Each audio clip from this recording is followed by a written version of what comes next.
Ready steady गो.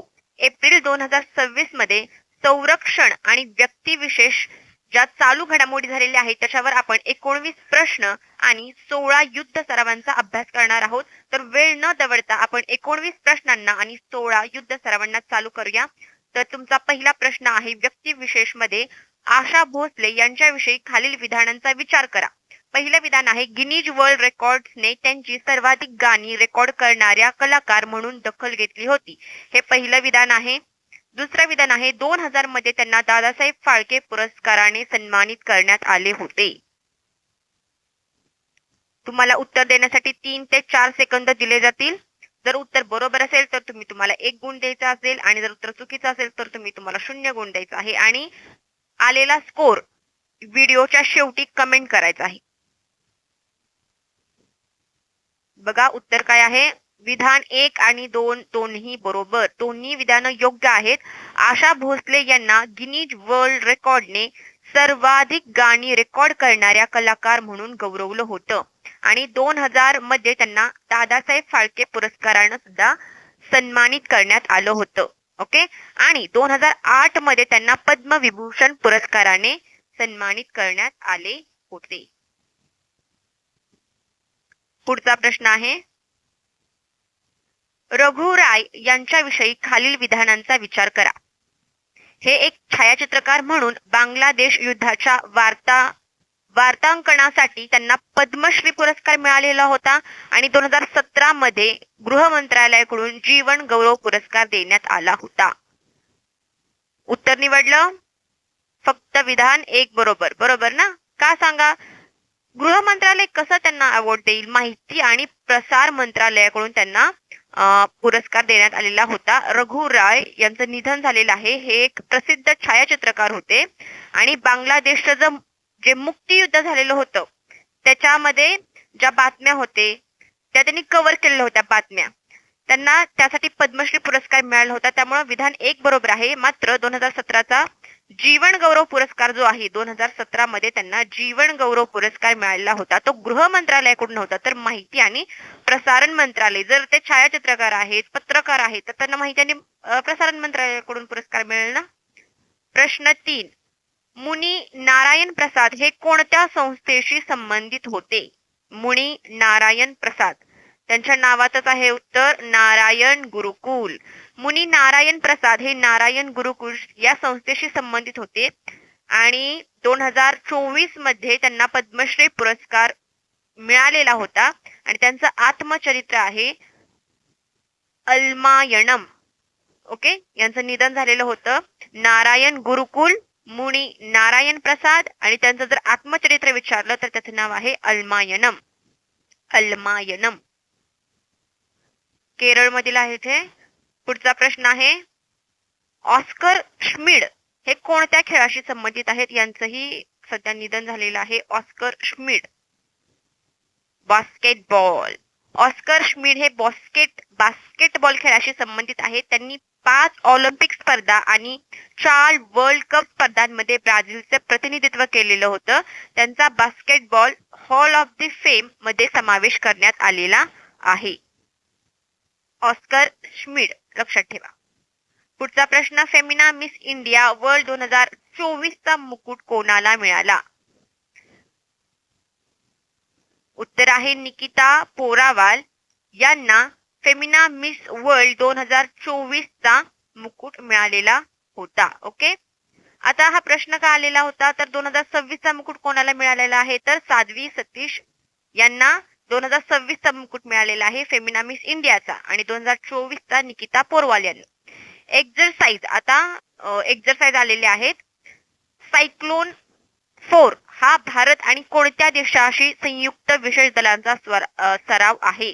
भारत आणि कोणता देश सायक्लोन हा एक्झरसाइज कंडक्ट करतं? उत्तर आहे इजिप्त. ओके. एक्झरसाइज सायक्लोन 4 हा भारत आणि इजिप्त यांच्यातील संयुक्त विशेष दलांचा जॉईंट स्पेशल फोर्सेसचा हा सराव आहे. भारत आणि इजिप्त यांच्यातील संरक्षण सहकार्य वाढवण्याच्या दृष्टीने हा सराव महत्वाचा आहे. कोणता देश? इजिप्त. सायक्लोन कशा इजिप्तमध्ये काय आहेत, डेझर्ट आहे ना, वाळवंट आहे, वाळवंटामध्ये काय येतं, सायक्लोन, चक्रीवादळ येतं, त्याच्यावरून तुम्ही इजिप्त लक्षात ठेवू शकता. एक्झरसाइज दस्तलिक हा भारत आणि कोणत्या देशामध्ये आयोजित केला जातो? दस्तलिक, दस्तलिक उझबेकिस्तान, उझबेक आणि दस दस एक्झरसाइज दस्तलिक हा भारत आणि उझबेकिस्तान यांच्यातील संयुक्त लष्करी सराव आहे आणि याची नुकतीच 7वी आवृत्ती पार पडलेली आहे. आता हा एक्झरसाइज तुम्ही लक्षात कसं ठेवू शकता की दस्तलिक आणि उझबेकिस्तान, काही ट्रिक सापडते का बघा तुम्हाला मेमरी ट्रिक, ज्याने की उझबेकिस्तान आणि दस्तलिक कनेक्ट होईल. दस्त, दस्तलिक, बेक, उझबेक. बेक म्हणजे काय, आपण बेकिंग करतो केकचं वगैरे. केक कुणासाठी तुम्ही बेक केलाय? दोस्तसाठी. दस्तवरून तुम्ही दोस्त लक्षात घ्या, तुमच्या मित्रासाठी तुम्ही केक बेक केलेला आहे. दस्तलिक उझबेकिस्तान. पुढचा प्रश्न, प्रगती सरावाबाबत खालील विधानांचा विचार करा. हा एक बहुपक्षीय मल्टीलॅटरल सराव आहे. तो उमरई मेघालय येथे आयोजित करण्यात आला. प्रगती सराव मल्टीलॅटरल आहे का? आहे. विधान 1 आणि 2 दोन्ही बरोबर आहेत. ओके. प्रगती हा एक बहुपक्षीय मल्टीलॅटरल सराव आहे आणि उमरोई मेघालय येथे आयोजित करण्यात आलेला होता, त्यामुळे दोन्ही विधानं बरोबर आहेत. प्रगती आणि मेघालय, मेघा आणि प्रगती दोन्ही मुलींची नावं आहेत. मग दुसरा कुठला जर स्टेटचा ऑप्शन असेल, उदाहरणार्थ समजा नागालँड असेल किंवा मग आसाम असेल किंवा त्रिपुरा असेल, तर तुम्हाला ही हिंट लक्षात पाहिजे की प्रगती सोबत एक मुलगीच नाव होतं जी मेघ आहे. मग आता आसाम मध्ये कुठल्या मुलीचं नाव येते का? नाही. मिझोरम मध्ये येते का? नाही. त्रिपुरामध्ये येते का? नाही. तर मेघालय मध्ये फक्त मुलीचं नाव आहे, त्याच्यामुळे मेघा आणि प्रगती हे तुमच्या लक्षात राहून जाईल. पुढचा प्रश्न आहे, anti submarine warfare shallow watercraft काय आहे हे बघा. अँटी सबमरीन, अँटी सबमरीन म्हणजे काय, सबमरीनवर हल्ला करण्यासाठी जी तयार केली जाते त्याला म्हटलं जातं अँटी सबमरीन वॉरफेअर, जे युद्धामध्ये वापरली जाते आणि शॅलो वॉटर मध्ये असते, खूप डीप वॉटर मध्ये नाही, तुम्ही शॅलो वॉटर मधून सुद्धा त्याच्यावर हल्ला करू शकता.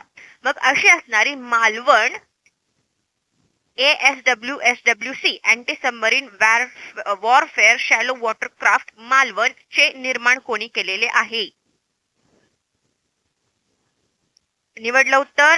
येत असेल तर 1 गुण द्या, नसेल येत तर 0 गुण. उत्तर आहे कोचीन शिपयार्ड, कोची, मालवण आणि कोची. ओके. सध्या तुम्ही असं लक्षात ठेवू शकता, कोचीन मध्ये बघा हा चीन आहे आणि सध्या माल खूप आहे चीनकडे. मालवणचा माल, चीन आणि माल. चीन एवढं एक्सपोर्ट करते बाहेरच्या देशांमध्ये की खूप माल आहे चीनकडे. ओके. मालवण आणि कोचीन तुम्ही लक्षात ठेवू शकता.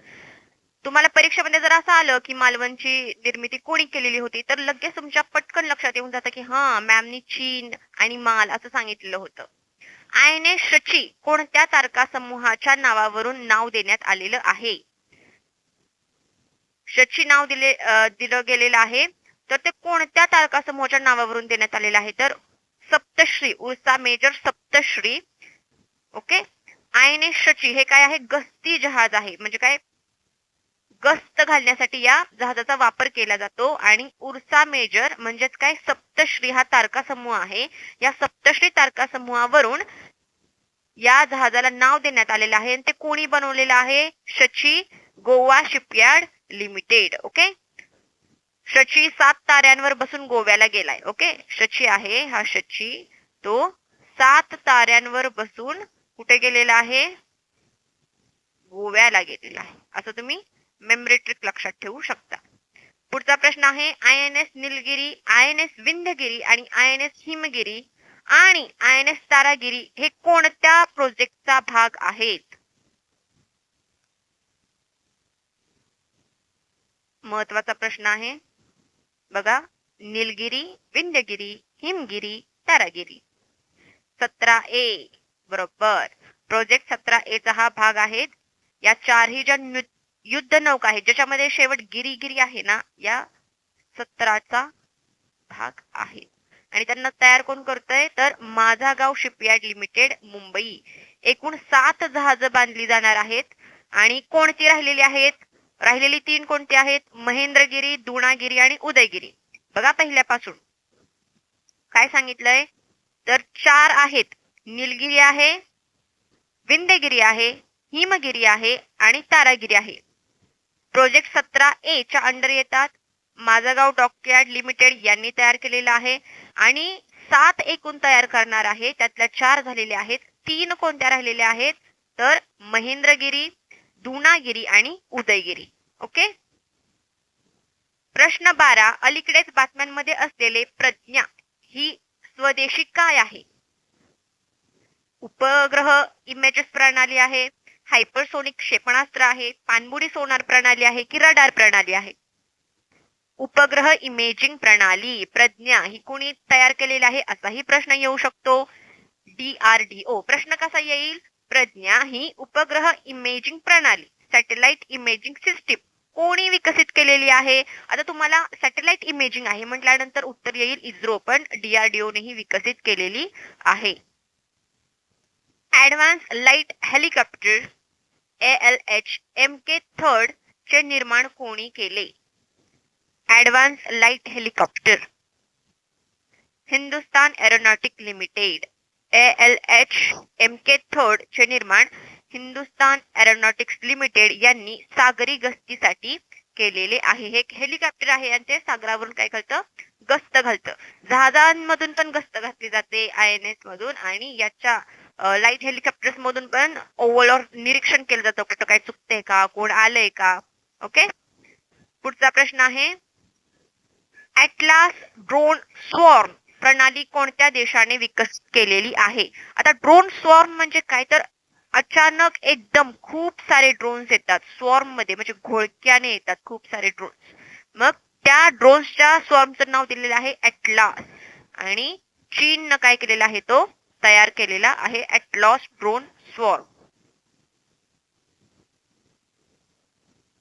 ओके. किती आहेत या स्वॉर्म मध्ये ड्रोन्स? 96 ड्रोन्सचा समावेश आहे. पुढचा प्रश्न, INS कल्पेनी हे कोणत्या प्रकारचे नौदल जहाज म्हणून वर्गीकृत आहे? INS कल्पेनी. उत्तर आहे A fast attack craft. Kalpeni आणि फास्ट अटॅक क्राफ्ट म्हणून हे वर्गीकृत आहे. GRSC कोलकाता यांनी हे बांधलेलं आहे. या मालदीवला ते भेट देऊन आलेलं होतं. हे मालदीवला भेट द्यायला गेलेलं होतं म्हणून न्यूज मध्ये होतं. कोणतं? INS Kalpeni fast attack craft आहे. हे अटॅक करण्यासाठी याचा यूज केला जातो. Garden rich ship builders engineer Kolkata यांनी हे बांधलेलं आहे. पुढचा प्रश्न, INS अरिदमन वर खालीलपैकी कोणते क्षेपणास्त्र तैनात केले जाऊ शकते? अरिदमन काय आहे? एक न्यूक्लिअर बॅलिस्टिक सबमरीन आहे ज्याच्यावर आपण न्यूक्लिअर काय करू शकतो? मिसाइल्स लॉन्च करू शकतो. मग काय सांगितलंय ते अरिदमन आहे, त्याच्यावर कोणतं सध्या क्षेपणास्त्र आहे जे तैनात केलेलं आहे? तर उत्तर आहे K4SLBM. ओके.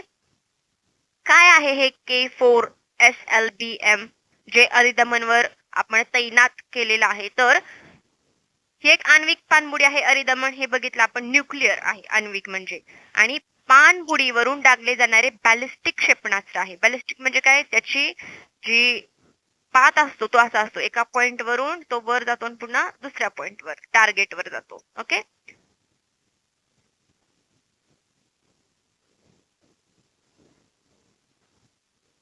R37 क्षेपणास्त्राचे वर्णन कसे केले जाते? R stands for Russia. हवेतून मारा करणारे क्षेपणास्त्र आहे हे. हवेतूनच मारा केला जातो आणि हे रशियानं बनवलेलं आहे. एअर टू एअर मिसाईल आहे. हवेतून R37 हे हवेतून हवेत मारा करणारे क्षेपणास्त्र आहे. याला AWACS किलर असंही म्हटलं जातं. वजन सुमारे याचं 60 किलो आहे आणि हायपरसोनिक वेगानं जातं, म्हणजे साऊंड जे ध्वनीचा वेग आहे त्याच्यापेक्षाही त्याचा वेग कसा आहे? जास्त आहे. तो मॅक 5 असा मोजला जातो. मॅक मध्ये तो स्पीड मोजलं जातं. मॅक. ओके. पुढे बघा. प्रश्न 18. मराठा लाईट इन्फंट्री बेळगाव येथे भारतीय सैन्याने कोणती बटालियन उभारली आहे?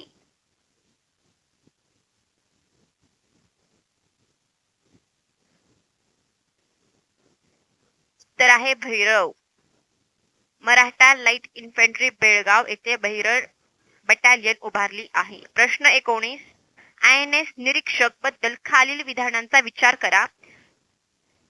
काय आहेत विधानं? याची निर्मिती माझगाव डॉक शिपयार्ड लिमिटेड यांनी केलेली आहे. दुसरं विधान आहे हे भारतीय नौदलाचे डाइव्ह सपोर्ट आणि सबमरीन रेस्क्यू व्हेसल आहे. ओके, रेस्क्यू म्हणजे काय? सोडून आणणं किंवा संकटातून बाहेर काढणं, रेस्क्यू करणं. भारतीय नौदलाचं डाइव्ह सपोर्ट आणि रेस्क्यू. INS निरीक्षक विधान 1 आणि 2 दोन्ही बरोबर आहेत. INS निरीक्षक याची निर्मिती Mazagon dock shipyard limited Mumbai यांनीच केलेली आहे आणि डाइव्ह सपोर्ट आणि सबमरीन रेस्क्यू व्हेसल आहे हे.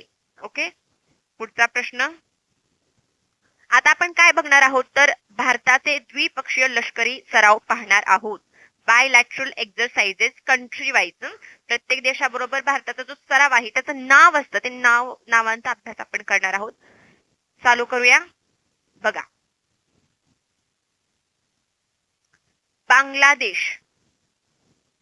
बांगलादेश सोबत आपण कोणता सराव करतो? संप्रीती.